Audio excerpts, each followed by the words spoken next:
What's up, people? Welcome back to the channel. So this is the first time I'm trying this. It's Q&A with the Reflector files. I put a post out on the various social medias and gathered some questions from a couple of you guys. So I'm going to answer those now. Just to explain the situation, I'm on my lunch break. I'm recording a video, so I don't have the air conditioning on. It's like 95 degrees out there. There's a guy sitting next to me that in the car next to me that I work with, and he just totally thinks I'm talking to myself right now, so that's great. I got my lunch, which is a bowl of SpaghettiOs. I got my grape drink, or I should probably call it water, sugar, purple. So let's see if we can get this done. We're gonna start on Facebook. So this is Josh Klingberg. They never brought back Optimus Prime in G1, either time. He's saying hypothetically speaking. Did Rodimus Prime stay the leader, and if not, who took over for him? I don't think that Rodimus Prime, the way he was portrayed in the cartoon, would have stayed the leader. Because he was always kind of comparing himself to Optimus Prime, and it was almost like he had it in his head that he never had a chance to be that kind of leader, so why bother? And that was actually proven later on in season 3 when the Zombie Prime came out, when they were on that when they were in that crypt. And I mean, it was a Zombie Prime, and he was still really just trying to get rid of the Matrix because he just didn't want it anymore. So I have a hard time believing that he would have stayed the leader for very long. As for who took over for him, I was actually on Matt Baldwin's show earlier this week, and he asked me the same question, and I came up with the answer of Springer. Because Springer just seemed like he would have been good, charismatic leader material, and maybe a little more capable of making some tough decisions that Optimus Prime never really made during the cartoon. Question number two comes from Peter Burkheiser, and I apologize in advance if I butcher anybody's names. Peter says, you've been asked to come up with a catchy new tune for the new animated Transformers movie. How do you approach this? And is the end result the touch or something else? And then he says, extra credit, create the song. Well, that's not going to happen. Well, maybe one day. But as far as how I would approach it, I don't think you can really write the touch as it was in 1986. The same way you would approach that today. I think you would probably have to take a little bit of a different approach to it. Now, I'm a rock and roll, hard rock, heavy metal fan, so I would probably lean a little bit more towards that style of music, because the Transformers are heavy metal after all. So I would probably try to capture the spirit of some of those heavier songs that was on the original soundtrack, the Spectre General songs, the NRG song, even the theme song by Lion. And me and my old drummer Tony actually did a cover of some Nothing's Gonna Stand in Our Way by Spectre General. That's on the channel here if you want to check it out. But that's probably what I'd be aiming for, because I think we captured the spirit of that song but still made it sound as if it could have came out in 2020. Next question. Mark Miller. You're a Transformer. Are you an Autobot or Decepticon? What's your alt mode? Cool name optional. So it's funny, a couple of these questions were some of the same questions that Matt asked me on his show a couple days ago. And I'm just going to answer it the same way. So I came up with, probably end up being an Autobot. Decepticons are always kind of the sexier pick, so to speak, because like the bad guys are just so cool. But I think I would probably end up associating more with the good guy. So I'd probably be a good guy, and I'd probably go with a sports car. My first inclination is to pick a jet, but like as a human, I'm kind of scared of heights. So I don't know why the hell I'd want to be a jet. So I'm kind of thinking sports car, some kind of sports car. I always thought the twins were cool, Sunstreaker and Sideswipe. Cool name optional. I'm gonna have to get back to you on that one. Maybe near the end of the video, I don't know. Next question from Ralph Emmel. Where is the best place to build a museum dedicated to Transformers? So he's saying kind of like a Transformers Hall of Fame somewhere. My first inclination is to go somewhere in the middle of the country. That way everybody kind of has equal access to it, depending on what coast you're on or where you're from. But I think the logical answer would be wherever Hasbro is, which I believe is in Connecticut. You would think that they would have all the historical Transformer artifacts from back in the day, prototypes and oddities and stuff, and that would probably be the best place to do it. So probably there. All right, we're gonna move over to some questions I got on Instagram. Transformers UK collector writes in, what's the one Transformer you can never ever sell? And my answer to that is G1 Skywarp. There's some days I can't remember what I had for breakfast, but I can remember certain things from 35 years ago. And one of those things is getting my very first Transformer, and it was Skywarp. And I didn't even know what Transformers was at the time. It was a gift from my mom's boss, actually. He sent it home as a Christmas present, and I opened it up and I saw the jet first and just thought it was a jet, and that was cool enough. But then when I peeled back more of the paper, saw that it turned into a robot, and this guy's looking at me now. Great. I saw that it actually turned into a robot, and it was a slippery slope down the rabbit hole that led to all this. So if I had to sell everything but one, Skywarp, that G1 Skywarp would probably be the one I'd keep. I'm gonna put these two next questions together. One's from Ryan Savage 96, and the other is from Lance Keinholz, both on Instagram. Ryan writes, will you ever do a Transformer display tour? And Lance asks, when can we see a new Transformer display tour of your collection? So I'm waiting. So Ryan, if you've never seen any of my videos, there's probably a video from about a year ago that I kind of took a full tour through the G1 Masterpiece and third-party stuff. So if you want to at least see something that's on my channel here, maybe I'll try to put a card like right there that you could click on. Lance, yeah, an updated video is coming soon. I'm waiting on a couple pieces. The Unicron's on its way, and there's a few more pieces I'd like to get in before I do an updated video. So that should be maybe in the next month or so. Ryan Savage 96 also asked, what is your favorite Transformer? I'm gonna lump a couple of these together too. He asked, what's your favorite Transformer? TF Fan 1996 asked, what's your favorite Decepticon? And Watch Your Figure asks, what's your favorite character from every season of G1? So those are hard questions to ask. Like I'm a guitar player and singer. I play in bands as well, and that would be like asking me what my favorite song is. And it's really impossible because, depending on what I'm watching or what comic I'm reading or, what line I'm kind of paying attention to, whether it's G1 or IDW or Dreamwave or the cartoon or the old Marvel Comics. I mean, it changed from time to time. So I guess a couple of my favorites, jazz. I always love jazz. It's hard to go against Megatron and Optimus Prime. I know that's a lame answer because that's kind of the go-to, but we're talking about a franchise that's been around for 35 years and we're still talking about it. So the leaders of both factions couldn't be bums. They would have had to been two charismatic figures to carry a franchise for that long. So it's hard to go against those guys. Six Shot is one of my favorites. Cyclonus is one of my favorites. Guy's got bunny ears and he's still kind of a badass. The Dinobots, I was a big dinosaur fan as a kid and really as an adult. So how the hell can you go against dinosaur Transformers? So definitely the Dinobots. I could probably list a few more, but there's just so many and it's really kind of hard to narrow it down. So hopefully I didn't bitch out on those answers for you guys. Next question is from Nestle Morg. Why are you so hot?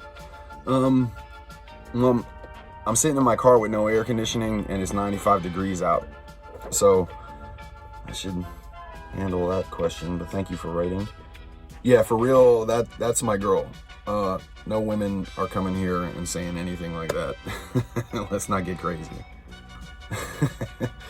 Diabolic Fury writes in, how much do you think your Transformers collection is worth? So this is going to sound like a cheeseball, beat around the bush kind of answer, but I really, honestly, I don't think about it. I know there's worth to it. I know it's probably kind of a substantial number at this point. I have a complete American collection, G1 collection, up into Micromasters, and including some of the Micromasters. I'm still rounding that collection out. And I have a lot of actually all of the Japanese exclusive characters, the Overlords and Dino Kings and Star Sabers of the world. The only one I'm missing is Double Clouder, so that's kind of the final white whale. And a lot of that stuff is mint in package, or mint on a sealed card, or even some of them are mint in sealed box. So I know it's got to be a substantial number. But as for what that number is, it's been years since I looked through a price guide, so it's hard to tell. And hopefully I won't ever have to find out, because if I ever am actually looking that information up, it's more because I'm looking to sell it all, and I don't really see myself doing that anytime soon. Let's see. Well, I'm trying not to miss anybody here because I was skipping around this list. Meet Charles Chan writes in, who would win in a scrap, Rumble or Cliffjumper? So I think we can both agree that Rumble and Cliffjumper are both kind of they're kind of goons, and both of them probably have little man disease a little bit, or Napoleon complex, whatever you want to call it. Everybody's got that friend that's like 5'4" and is wanting to whoop everybody's ass. So that's basically both of those guys. Rumble, I feel like, is a little bit more of a street punk, and I think that if it really came down to it, Cliffjumper, I would place him a little higher in intelligence. So I would think that maybe strategy would come into that fight a little bit more, whereas Rumble would just kind of stay in goon mode the entire time. So I think by the slightest of margins that Cliffjumper would pull that one off. Wasabi Bitch writes in, I love these names, writes in, what's the most complex Transformer figure you own? Probably the MP at this point, because I haven't messed around with MP44 yet. I'm still waiting on that. But MP36, the Megatron, the Masterpiece Megatron, is very complex. Yeah, he's complex, and also Road King, which is Fans Toys' homage to Motormaster. That was very complex, and really neither one of them, I think, is complex to the point of being frustrating. I don't think they were easy to transform, but it's pretty amazing what they were able to pull off with the engineering of both of those figures, especially Road King. Getting an action figure that nice looking and that complex to be able to look like G1 Motormaster in robot mode, and to transform into both a believable truck mode and trailer was pretty amazing. So it would be a toss-up between one of those two guys. Okay, now we're gonna switch over to YouTube. Cesar Miranda writes in, there was such a big gap before 1986, and then they jumped into 2005. Dreamwave Comics tried to explain that, but they were cut short. Your thoughts on the gap in the cartoons? I think the gap in the cartoons is a major ground for being extremely creative, and there's a lot of lost stories in there to be had. And truth be told, I enjoyed the hell out of Dreamwave. I thought Dreamwave was really, they were doing something pretty awesome, because they were taking all the stories from the G1 cartoon, which, if we really look back on it, it was filled with animation errors. It was filled with holes in the stories everywhere. It was written for us as 8, 9, 10-year-olds. So I could obviously see where a lot of that stuff wouldn't stand up when we went back and watched it today. But the comics were written in a way more mature way. So I loved what they were doing, and it's really unfortunate that they got cut short. There was a couple other series. IDW did a Regeneration one, which picked up where the G1 comic left off, the Marvel comic left off. I think that was 20 issues long. I thought that was awesome, and I think there was a Transformer Zero that they did that went before, and they used a couple other characters that we really didn't see a whole lot. I think one of them was Punch and Counterpunch, the Duocons, or maybe the clones were in that story. So I think a lot of them, there's a lot of ground there. I don't know what I would necessarily do, but I would love somebody to handle it. Also, there was that 1/2 hour one-shot Scramble City from Japan's continuity that covered a little bit of it, but that's just not enough. I think that we could have done a whole season, or a whole couple of seasons, or a whole run of comic books kind of explaining what went on in there, and I for one would love to see it, and I'm sure a lot of people watching this would be. So that's actually a really good question. Onslaught 64 writes in, who is the most powerful Transformer? Don't count Unicron. It's hard not to go with the largest, which would be Fort Max, I believe. I think Grand Max is a little smaller. Scorponok is around the same size. I know they're both way bigger than Metroplex. It's really kind of hard to go against size in this particular scenario, so I would probably go Fort Max. And the last question from Chaos Prime 84 on YouTube.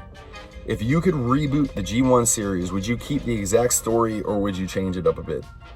If I had a chance to do it, I would scale the bots better, maybe even add more bots. Okay, so I agree with both of those points. I would definitely try to have a little bit more consistency and scale, because sometimes we saw combiners all over the place as far as size goes, and even the individual robots, regular sized robots, whether we're talking the leader size guys like Prime and Megatron, or Seeker size, or the Carbots. I would like to see a little bit more scale continuity there, and maybe even add more bots. I agree with that too, because I would love to see some characters that never really got too much fanfare. The Deluxe Insecticons, the Omnibots, Whirl and Roadbuster, although they did get into IDW a little bit more, but if we're talking more in a G1 sense, Jump Starters, the Omnibots, you know, some of those characters that came and went, and we really didn't get to see a whole lot of that stuff. I'd like to see those guys a little bit more fleshed out. I'd also like to see maybe not a complete and total rewrite of the story, but maybe just a little more well thought out, you know, some of the holes covered. I mean, one of the first scenes after they crashed into Earth, once the volcano erupted and it woke up the Ark, woke up Teletran 1, he rebuilt all the Decepticons because he couldn't tell the difference between Autobot and Decepticons. The Autobots, or the Decepticons, kind of just left the Autobots there. And to me, I'm thinking if you waged a war for millions of years against a faction, that you would take those guys down to pieces, and you know, get rid of them for good. Of course, that wouldn't have led to a really good storyline, but I would like to see something like that, maybe approach it a little bit differently. It's like a horror movie, like when they finally get Jason or Freddy or Michael Myers down. I guess Freddy, maybe not, but Michael Myers and Jason, like, you know, why don't they cut his head off and light this dude on fire and get rid of him once and for all? You know, it's always kind of like leaving the bad guys go. In this case, the Decepticons leaving the good guys go. So there's definitely a lot of holes in the original storyline, and I would like to see a little bit of that fleshed out better. But yeah, so that is all the questions. If you guys dug it, maybe we'll do this on a bi-weekly basis, and if you don't, maybe this will be the only time we'll do it. So we'll have to see how it goes. But if we're gonna do it again, I'll post up another post to get more questions. I will post a link to this video on well, if you're watching it, you already know where I posted it. So thanks for coming back, thanks for watching. I'm gonna finish the rest of these SpaghettiOs and figure out what I'm gonna tell this dude sitting in the car next to me after lunch while I'm talking to myself. So more to come. See you guys soon.